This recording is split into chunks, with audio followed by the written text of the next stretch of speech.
How to achieve financial independence. Do you ever watch videos on the internet of people who seem to have no job, yet are always enjoying life? They drive the fastest cars, eat at the fanciest restaurants, and visit the best vacation resorts. Well, these people are financially independent, which means that they have acquired enough money to never have to work again. In this video, we'll be showing you how you can achieve financial independence as well. Before we dive in, please make sure to like and subscribe. This way, you can learn the best strategies for investing, managing your finances, and earning money. First off, what exactly is financial independence? Well, it's exactly what the name suggests. It means being in a financial situation where you basically never have to work again. You will have enough money to buy anything you want and go on as many vacations as you want without running out. All billionaires and most millionaires are financially independent.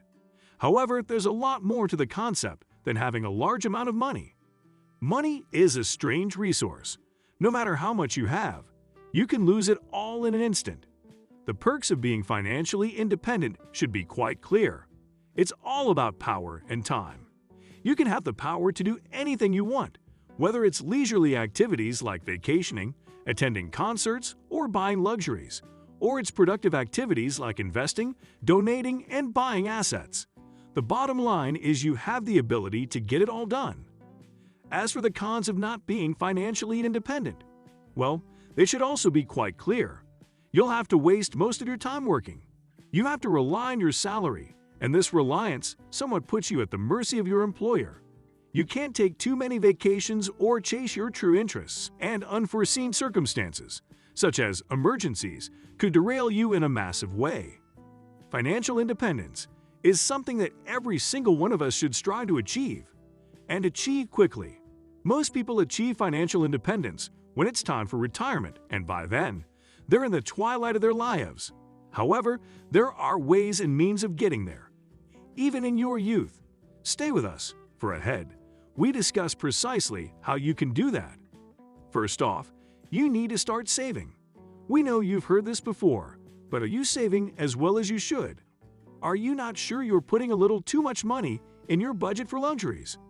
The thing about financial independence, especially if you're a salaried worker, is that it's a hard thing to achieve.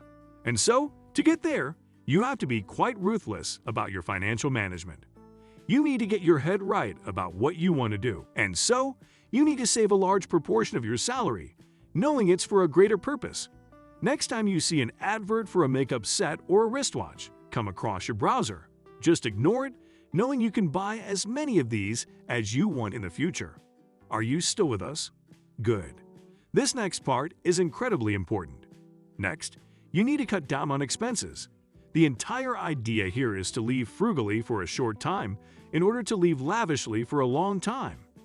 There are so many expenses we have just accepted as parts of our reality, but in truth, they drain us while not offering much in return. Do you really need to be subscribed to that many streaming services? Do you really need to renew your membership card for that gym you only visit twice a year? Do you really need to eat at that expensive restaurant? The answer is no. At least, not now. If you don't need an expense, then cut it out. Future, you will thank me for it. Finally, you need to avoid high-interest debt. What many people don't know is that there's good debt and bad debt, and the difference between these two things is significant. Good debt pays for itself, while bad debt only drains you of more cash. Things like car loans and student loans can be considered good debt since they increase your personal value and help you stay productive. However, taking out loans to buy things like jewelry is bad debt. What purpose does it serve? If you can't afford it outright, why buy it?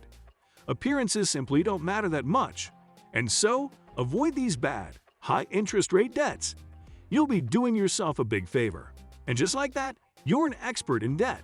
But hold on, we aren't quite done yet. Finally, you need to invest.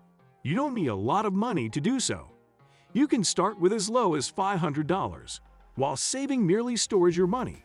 Investing helps that money multiply. You can really expand your wealth by placing some great, intelligent, low-risk debts and being patient. Did you get that?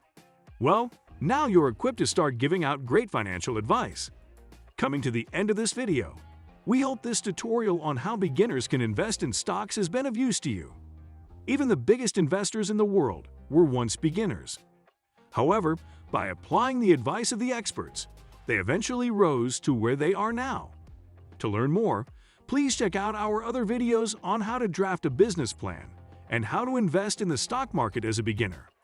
These will give you a more holistic understanding of the concept and ensure that you're well equipped to transition into that way of life. Well, that's all for today. Please make sure to like, subscribe, comment, and share if you enjoyed the video. This way, you support the channel and never miss out on any of our awesome content. Until next time, have a great day. Catch you later.